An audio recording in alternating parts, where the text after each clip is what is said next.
तो पिछले एपिसोड में आप सभी ने देखा कि गोजिटा और गोकू ब्लैक की फाइट होती है और बाद में गोकू और मिस्टीरियस कैरेक्टर गोकू ब्लैक को एक कंबाइन कामयाब में मार के उसे हरा देते हैं। और अब फू और जेनो गोकू और गोकू की फाइट होती है, जिसमें कि फू के साथ साथ ही गोकू भी यूनिवर्सिटी की पावर्स को ऑब्जर्व करके फू को एक यूनिवर्सल लेवल का कामयाब में मार के इरेज कर देता है। और तभी अचानक से सीन सीधा शिफ्ट होता है दूसरे यूनिवर्स की तरफ, जहाँ पे हमें 4 मिस्टीरियस कैरेक्टर और एक ब्लू हेयर की कैरेक्टर को दिखाया जाता है। और अब ये सारे के सारे किसी तरह की वॉर पे उतरने वाले हैं। और अब फू को हराने के बाद टाइम की सुप्रीम काय, जिसका नाम क्रोनोवा है, उसके पैलेस में कोई न्यू कैरेक्टर आती है और वो बोलती है कि अब मैं तुम्हारा भरोसा नहीं कर सकती। जिसको सुनकर क्रोनोवा समझ जाती है कि वो उसके पहले वाला सुप्रीम काय है, यानी कि फॉर्मर सुप्रीम काय। मैं तुमसे तुम्हारा पोजीशन और टाइम की पावर्स लेने आया हूँ। जिस पर क्रोनोवा मना करती है, पर तभी अचानक से क्रोनोवा के पीछे 4 मिस्टीरियस कोट वाले कैरेक्टर आके उसे घेर लेते हैं। और अब सीन सीधा शिफ्ट होता है एक अलग जगह पे, जहाँ पे सारे के सारे फाइटर्स एक साथ जमा होते हैं और वहाँ पे जिरेन और हिट भी रहते हैं। और हैरानी की बात तो ये है कि वहाँ पे यामचा भी होता है और वहीं पे कोई तो एक अनाउंसर होता है, वो बोलता है कि यहाँ सबको वेलकम करा जाता है स्पेस टूर्नामेंट के लिए, और बोलता है कि इस टूर्नामेंट के लिए आप सभी को अलग अलग यूनिवर्स से चुना गया है, जैसे कि फ्रीजा की टीम, एंड्रॉइड्स की टीम और टाइम पेट्रोल की टीम। और अब वो अनाउंसर बोलता है कि यहाँ पे टोटल 12 टीम्स हैं, जिसमें कि 3 राउंड होंगे और जो भी टीम का प्लेयर 3 फेरीज को ले लेगा वो ये टूर्नामेंट जीत जाएगा। और इस टूर्नामेंट के राउंड 1 की टाइम लिमिट 24 मिनट है। और इतना बोलते ही एक लाइट का फ्लैश आता है, जिसकी वजह से सारे के सारे फाइटर्स एक अलग जगह पे आ जाते हैं, जहाँ पे गोकू और जेनो गोकू एक साथ टेलीपोर्ट होते हैं। और गोकू जेनो गोकू को बोलता है कि बहुत समय हो गया, हमने फाइट नहीं किया। जिस पर जेनो गोकू भी एग्री करता है। जैसे ही वो लोग फाइट करने वाले होते हैं, तभी आगे से फ्रीजा के फाइटर्स उन पर अटैक करते हैं, जिस पर कि दोनों जेनो गोकू और गोकू मिलकर उनसे फाइट करते हैं। और फिर सीन सीधा शिफ्ट होता है ट्रंक्स की तरफ, जहाँ पे हमें दिखाया जाता है कि ट्रंक्स के सामने एक और फाइटर है जिससे वो लड़ेगा, जिसका नाम है टेपियोन। और फिर टेपियोन ट्रंक्स को देखकर समझ जाता है कि ट्रंक्स कोई दूसरे यूनिवर्स का है, क्योंकि जेनो यूनिवर्स का Trunks super Saiyan God form में भी जा सकता था, जो कि उस यूनिवर्स में एग्जिस्ट नहीं करती। और फिर तुरंत से सीन शिफ्ट हो जाता है गोकू और जेनो की तरफ, जहाँ पे गोकू और जेनो गोकू एक दूसरे यूनिवर्स के एंड्रॉइड 17 और 18 से फाइट करते हैं। और जैसे ही गोकू सुपर सैयन फॉर्म में जाता है उनसे लड़ने के लिए, तभी वो दोनों शॉक हो जाते हैं, क्योंकि उनके यूनिवर्स में सुपर सैयन 2 एग्जिस्ट नहीं करता। और फिर तुरंत से गोकू नंबर 18 को बहुत खतरनाक अटैक करके डैमेज कर देता है, जिसको देखकर नंबर 17 उस पर अटैक करता है, जिसको कि जेनो गोकू बचा लेता है। और अब सीन सीधा शिफ्ट होता है जिरेन की तरफ, जिसके सामने ब्रॉली आ जाता है, जिसको देखकर अनाउंसर बोलता है कि हमने 2-3 नए फाइटर्स को ऐड किया है, जिसमें से एक ब्रॉली भी है। और फिर ब्रॉली वहां की पूछता है कि कैकारोट किधर है, जिसको सुनकर जिरेन समझ जाता है कि वो गोकू की बात कर रहा है। फिर जिरेन ब्रॉली को बोलता है कि मैं तुम्हें उसके पास जाने नहीं दूंगा, तुम्हें पहले मेरे से लड़ना पड़ेगा। जिसको सुनकर ब्रॉली बहुत ज्यादा रेज में आ जाता है और वो तुरंत से जिरेन का मुंडी पकड़कर उसको चट्टान में भिड़ा देता है। जिसको टैकल करने के लिए जिरेन भी ब्रॉली पर किक्स मारता है, पर तभी अचानक से उन दोनों पे एक अटैक होता है और हमें पता चलता है कि वो हिट है। और हिट जिरेन को बोलता है कि हमें अपने पावर्स और एनर्जी को बचाए रखना होगा, क्योंकि हमें ये ऑर्गेनाइजेशन के बारे में ज्यादा कुछ नहीं पता, क्योंकि ये लोग अचानक से हमें यहाँ समन करके फाइट करा रहे हैं, तो इनका कोई तो मोटिव होगा, इसलिए हमें अपने पावर्स को बचाए रखना पड़ेगा। जिस पर जिरेन एग्री करते हुए हाँ बोलता है। और फिर हिट अपने पावर्स से टाइम को फ्रीज कर देता है, जिसका फायदा जिरेन उठाता है और ब्रॉली के पास जाके उसको एक जोरदार पंच मारता है, जिसकी वजह से ब्रॉली नॉकआउट हो जाता है। और फिर अब फाइट सीधा शिफ्ट होता है टेपियोन की तरफ, जहाँ पे हमें दिखाया जाता है कि टेपियोन और ट्रंक्स बहुत तगड़ी फाइट कर रहे हैं। और फिर टेपियोन बोलता है कि क्या तुम्हें पता है, ये जो तुम्हारे पास शॉर्ड है उसको मैंने तुम्हें बचपन में दिया था। और इसी बातचीत के साथ वो लोग फाइट कर रहे होते हैं और इनकी फाइट्स को कोई तो देख रहा होता है, जिसका नाम है गोटेन,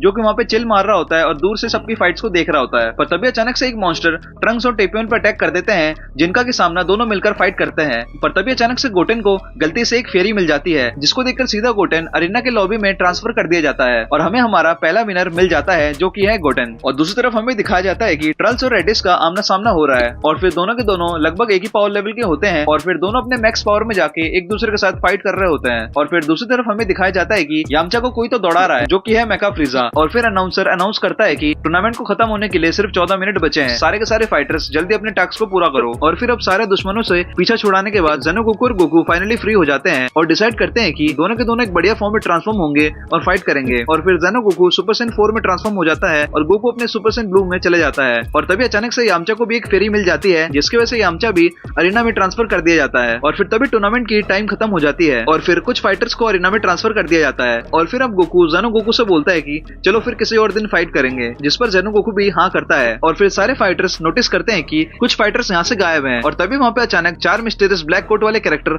आ जाते हैं और बोलते हैं कि जो टीम जीती है और जो पावरफुल है सिर्फ उन्हीं को रखा गया है, बाकी लोगों को एग्जिस्टेंस से इरेज कर दिया गया। जिसको सुनकर जेनो ट्रंक्स बहुत ज्यादा गुस्सा हो जाता है और सुपर सैयन गॉड फॉर्म में आ जाता है और बोलता है कि तुम लोग कौन हो ये सब करने वाले, और समय और लाइफ को कंट्रोल करने की पावर्स गॉड्स के पास होती है, जैसे कि क्रोनोवा। और अब ट्रंक्स मिस्टीरियस कैरेक्टर पे अटैक फेंकता है, जिसको कि वो मिस्टीरियस कैरेक्टर आराम से डॉज कर लेता है। और अब वो मिस्टीरियस कैरेक्टर पावर अप करता है, जिसके पावर अप के प्रेशर से पूरा का पूरा टूर्नामेंट अरीना हिल रहा था। और अब वो मिस्टीरियस कैरेक्टर ट्रंक्स के पास आके बोलता है कि कि तुम तो पहले से ज्यादा पावरफुल हो चुके हो। और ये बोलते ही वो सीधा एक जोरदार पंच मारता है और ट्रंक्स को दूर गिरा देता है, जिसके बाद ट्रंक्स और मिस्टीरियस कैरेक्टर की फाइट हो जाती है और अब वो दोनों के दोनों एक दूसरे की तरफ पावर अटैक का चार्ज करते हैं। और जैसे ही वो लोग अपने अटैक्स को रिलीज करते हैं, पर तभी अचानक से वहाँ पे एओस आ जाती है और टाइम को फ्रीज कर देती है, जिसके वजह से उन दोनों के अटैक आपस में नहीं टकराते। जिसके बाद सबको पता चल जाता है कि क्रोनोवा की जगह एओस एक नई सुप्रीम काय है टाइम की। और फिर एओस बोलती है कि इस पूरे एग्जिस्टेंस में लाखों की तादाद में अनलिमिटेड टाइमलाइन है, अनलिमिटेड पॉसिबिलिटी है, जिसको कि कंट्रोल और संभालने में उसे बहुत मुश्किल और मेहनत का काम लगता है। जिसकी वजह से एओस कहती है कि वो आधे से ज्यादा टाइमलाइंस को इरेज कर देगी, जिसकी वजह से यूनिवर्स में बैलेंस आएगा और उसका काम भी आसान हो जाएगा और वो एक ही बार में सारे के सारे टाइमलाइंस को आराम से कंट्रोल कर सकेगी, क्योंकि वो अब एक सुप्रीम काय है। और ये बोलते ही वो बोलती है कि अब बारी है राउंड 2 की। और फिर तभी अचानक से वो सारे के सारे बचे हुए फाइटर्स को अलग अलग प्लैनेट्स में ट्रांसफर कर देती है, जैसे कि गोहान और पिगलो को प्लेनेट नमेक पे और उनके सामने एक ब्लैक कोट वाला कैरेक्टर जो कि अपने आप को एक नमेकिन वॉरियर बताता है। और फिर वेजिटा, यामचा और हिट अलग प्लेनेट पे होते हैं, जहाँ पे उनके सामने भी एक और मिस्टीरियस कोट वाला कैरेक्टर रहता है। और फिर हमें पता चलता है कि सारे फाइटर्स को 4 ग्रुप में बांटा है और हर ग्रुप में एक ना एक मिस्टीरियस कोट वाला कैरेक्टर रहता है। और फिर ट्रंक्स के प्लेनेट में भी एक और कोट वाला कैरेक्टर रहता है। और फिर तभी ट्रंक्स के प्लेनेट का कोट वाला कैरेक्टर जैसे अपना आइडेंटिटी दिखाता है, हमें पता चलता है कि वो तो फ्यूचर गोहान है, जो कि वही यूनिवर्स का है जिसमें कि एंड्रॉइड्स सारे के सारे फाइटर्स को मार देते हैं। और इसी बात को लेकर उस यूनिवर्स का गोहान सारे होप खो देता है। पर तभी अचानक से एओस उसके यूनिवर्स में आके उसको बचा लेती है और उसे एक पावर को बूस्ट देती है, जिसकी वजह से उस यूनिवर्स का गोहान ठान लेता है कि वो पूरे यूनिवर्स का सबसे पावरफुल फाइटर बनेगा। और अब वो अपने सुपर सेन फॉर्म में जाके ट्रंक्स पर कामेहामे चार्ज करता है और फिर ट्रंक्स भी उसकी तरफ अटैक चार्ज करता है। पर इस बार ट्रंक्स बहुत ज्यादा पावरफुल हो जाता है, वो सुपर सेन गॉड फॉर्म में जाके गोहान की सारी पावर्स को सरपास कर देता है और गोहान पर एक जोरदार अटैक करता है, जिसकी वजह से गोहान डैमेज हो जाता है। और अब दूसरी तरफ जिरिन के सामने भी एक कोट वाला कैरेक्टर रहता है, जो कि होता है बारडॉग। और अब जिरिन और बारडॉग की फाइट स्टार्ट हो जाती है और फिर जिरिन बहुत ज्यादा पावरफुल है,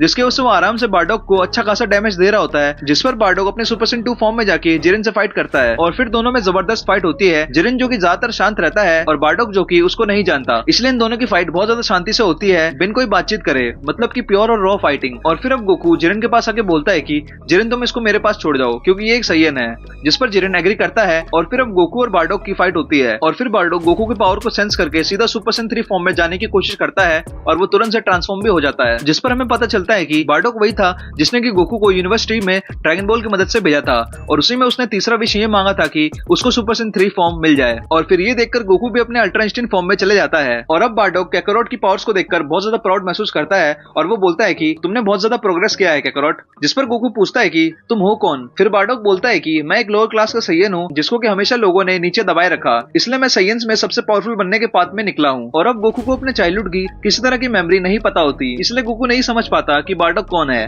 और अब दोनों में बहुत इंटेंस फाइट होती है और फिर थोड़े से फाइट करने के बाद बारडॉग समझ जाता है कि उसके लिए कैकारोट को हराना बहुत ज्यादा मुश्किल है। और फिर अब बारडॉग अपना एक पावरफुल अटैक करता है, जिसका नाम है स्पिरिट कैनन अटैक, जिसको टैकल करने के लिए गोकू भी अपने अल्ट्रा इंस्टिंक्ट फॉर्म में कामयाबी यूज करता है। और फिर दोनों के अटैक्स बहुत तगड़ी क्लैश होती है, पर फिर भी बारडॉग की पावर लेवल गोकू के आसपास भी नहीं होती, जिसकी वजह से बारडॉग बहुत ज्यादा स्ट्रगल कर रहा होता है। फिर अचानक से बारडॉग को बीच फाइट में ही एओस के साथ हुई डील की याद आती है और फिर तभी फ्लैशबैक खत्म हो जाता है। और फिर बारडॉग बोलता है कि तुम सक्सेस हो चुके हो कैकारोट, तुम बहुत आगे आ चुके हो, तुमने सबको सरपास कर दिया है, अब तुम इस चैलेंजिंग वर्ल्ड में सर्वाइव कर सकते हो। और फिर गोकू पूरी पावर अपने कामेहामे में लगा देता है, जिसका डैमेज पूरी तरह से बारडॉग को लग जाता है, जिसके बाद बारडॉग सीधा जमीन पर टकरा जाता है। और फिर बारडॉग वही लाइन गोकू को बोलता है जो कि उसने और गेनेई ने कैकारोट को अर्थ में भेजते समय बोला था, यानी कि लिव एंड सर्वाइव कैकारोट। और इसके बाद बारडॉग नॉकआउट हो जाता है। और अब गोकू सोचता है कि ये कौन था जो कि मेरी तरह दिखता है और इसको मेरा सैयन नाम भी पता है। और ये देखकर अनाउंसर अनाउंस करता है कि गोकू ने ब्लैक कोट कैरेक्टर को हरा दिया है। पर तभी अचानक से गोकू अनाउंसर को ही पकड़ लेता है और बोलता है कि मुझे फटाफट से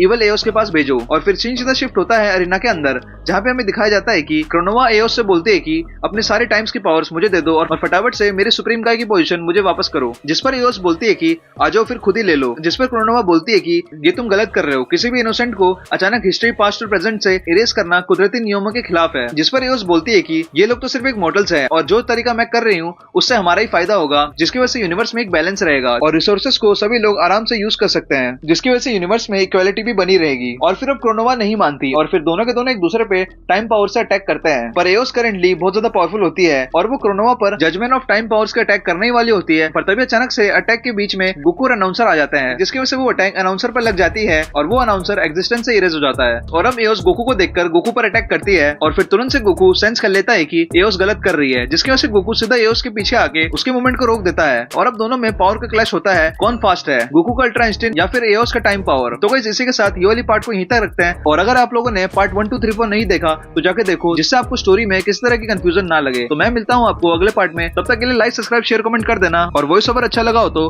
कमेंट सेक्शन में जरूर बताना। मैं मिलता हूँ आपको अगले पार्ट में, बाय बाय।